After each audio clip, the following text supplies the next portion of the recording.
আমরা এই রান্নার ভিডিও পোস্ট করছি। রান্নার ভিডিও কেন, আমি আজকের প্রথম ইউটিউবে পোস্ট করতে শুরু করেছি। এটা আমি চিকেন রান্না দেখাচ্ছি।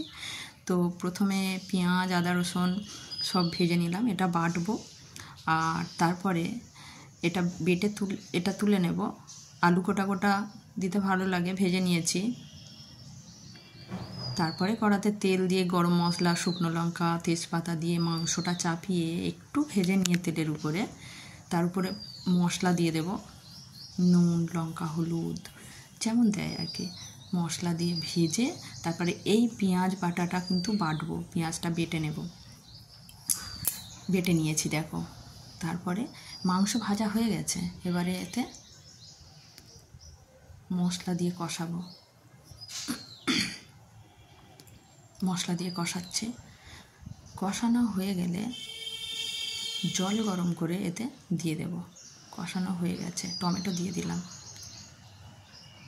মাংসটা প্রায় কষানো হয়ে এসছে। এবারে জল গরম করে এতে ঢেলে দেব। জল গরম করে ঢেলে দেবো এতে।